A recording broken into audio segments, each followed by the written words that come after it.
Greetings, fellow Gorehounds, and welcome back to a Blood Splattered vlog. I'm the Horror Guru. And I'm Count Jackula. And today we're going to talk about Your Monster from writer-director Caroline Lindy. Your Monster is a very interesting movie. It's a romantic comedy horror movie about an actress named Laura Franco who, following a cancer diagnosis and an unfortunate breakup with her director, ends up falling in love with the monster in her closet. This is not a movie you have seen before.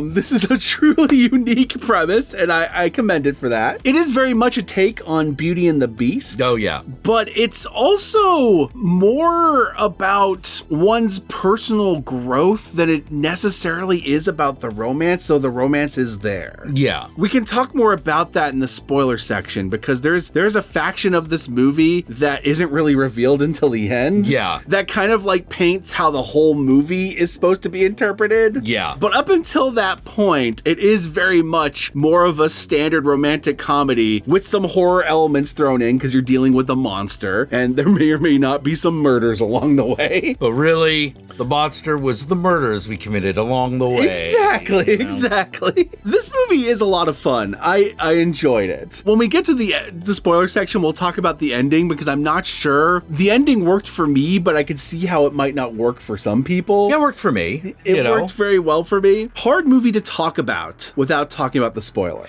Yeah, because, like, knowing that it's a Beauty and the Beast tale, or at least part of it is, you have a really good idea of how this is going to go down.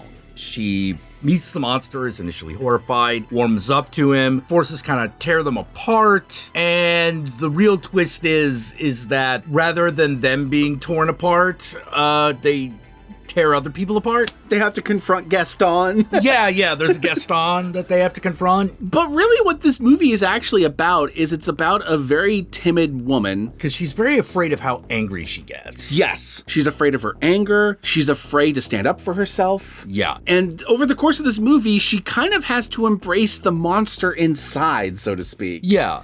In order to complete her journey. Yeah, which is clearly the metaphor of the monster in the closet. This is a woman who suffers complete injustice. Yes. Not only is she diagnosed with cancer, which is just like the gods above, like fucking laughing at her. Her boyfriend breaks up with her because of the cancer diagnosis. Yeah, because he's a piece of shit. And then goes on to take the play that they wrote together about their relationship and tries to cast other actresses in it. Yeah, you get to see large portions of the play in the last act of the film because, you know, they're building up to a play. So there's going to be a play production as part of the movie. One of the things I appreciated is that you can tell, because they wrote it together, you could tell which parts were supposed to have been written by her and which parts were written by him without them telling. Because the parts written by him are the most eye-rolling male feminist bullshit you've ever heard. That's the other thing about her ex-boyfriend is that he's 100% one of those like male feminist types that's secretly like groping women behind the scenes. Yeah. Or in this case, just being a complete womanizer and sleeping with people behind their backs. Yeah. And he's a liar. He's a cheater. He's a complete piece of shit. Absolutely. The main character kind of has to learn to stand up to him and to finally embrace the greatness that she has inside.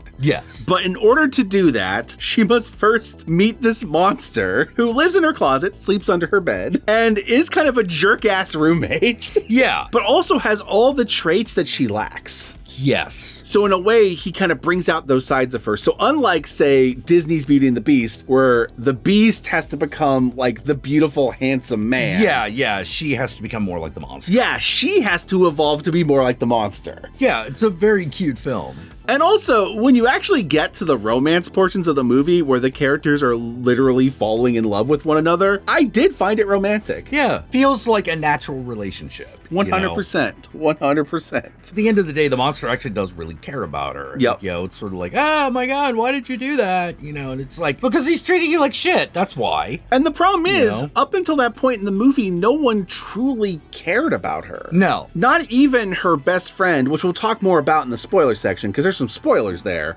Yeah. But her best friend is like constantly controlling her, but never really listening to her. Yeah. She's also, her best friend is also always saying like, ride or die. But like, you look at this girl and you're like, you are ride and flee immediately. Well, yeah, that's the problem. Like, she says ride or die, but she's not there when she needs her. Yeah. Like, she just got a cancer diagnosis. Her boyfriend just broke up with her. Why aren't you there eating the ice cream while she cries on her shoulder? Yeah, exactly. No, ride or die means I'm here and I'm here now. Exactly. She just found out she had cancer. Like, what the fuck? Yeah. And that's the closest thing she has to anyone in her life. Because now that the boyfriend's broken up with her, she's pretty much alone in her apartment until this, like, shitty roommate shows up. And the shitty roommate turns out to have, like, more feelings for her than anyone. Yeah. I really enjoyed this movie. Beauty and the Beast is the obvious comparison to it. Yeah. But I also felt like it's like if you took Harry Met Sally and fused it with a movie kind of like a Black Swan, but like if Harry was the monster that lives in your closet and sleeps under your bed. That's kind of what this movie is. I mean, Harry Met Sally is the classic we hate each other but we love each other movie. Yes. Right? Yeah, like, yeah. We hate each other until we realize that actually we love each other. And that's basically the dynamic in this movie. Yeah. So Your Monster was in theaters, but I believe it is now currently on various streaming platforms to stream. I highly recommend you pick your poison and check it out because I enjoyed this movie. Maybe check it out around Valentine's Day. That'd be the perfect time to check it out. And with that said, my fellow Gorehounds, let us move on to the spoilers so we can finally talk about all the stuff I've been talking around in this non-spoiler section because I don't know what would reveal too much.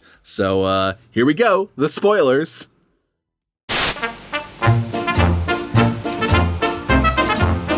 So the whole movie culminates in this play, this performance, this musical that she wrote with her ex-boyfriend, and he's still directing. She's been, over the course of the movie, trying to weasel her way into being the lead in that play. Yeah. A lot of things happen over the course of this movie leading up to this. Like, she finds out that her boyfriend not only has a new lover, he was also cheating on her with her best friend.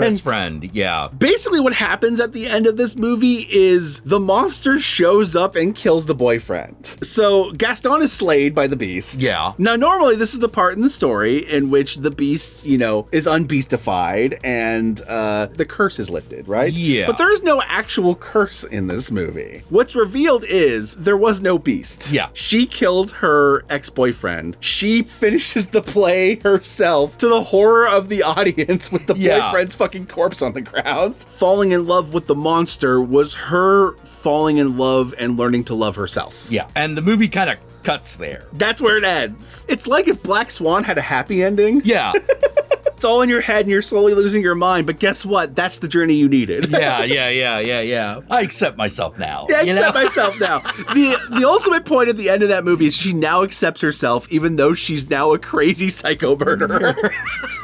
But where I think it's going to divide audiences is because I think all of us desperately want the monster to be real. Oh, yeah. Because it was such a cute little romance. Yeah. We were so invested in the actual romance. The revelation at the end that the monster isn't real, that it was in her head, that the monster was her the whole time. Some people are going to be turned off by that. Yeah. That being said, it made total sense given the narrative of the movie. Yeah, it did. Also, kudos to Melissa Barrera because she carries this whole movie. And I remember when I think Scream 5 came out, both of us said that we liked the movie, but we thought the lead was a little bland. Yeah. And this year, she has proven to me that she actually is a really great actress. Yeah. Between like Abigail and this movie. Oh, I forgot she was in that. She's right. and two polar opposite performances, Yeah. Very different. Two very different. And those are also very different from her performance in Scream 5 and 6. Yeah.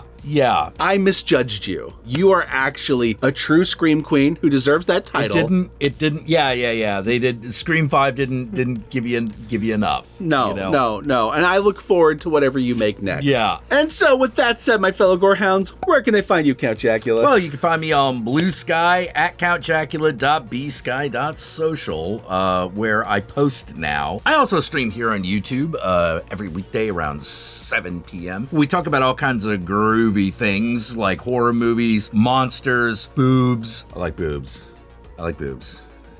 Yeah, I mean, gotta be said. Mysticism, the occult, and occasionally Transformers because they're more meets the guy. Y'all know me, I'm the Horror Guru. You can find me on Blue Sky, Threads, Instagram, Facebook. Just look up the Horror Guru or Blood Splattered Cinema and I'll be there. Be sure to like, comment, and subscribe, and don't forget to ring that notification bell so you're notified of my videos immediately upon their upload. And if you'd like to help out either of us more directly, be sure to check out our Patreon pages. And remember, if you decide to go the Patreon route, even $1 a month can go a long way, but I will certainly accept more. And with that said, my fellow Gorehounds, I want you to comment below, and be sure to comment below using the hashtag Beauty and Myself. Use the hashtag Beauty and Myself, that way I know.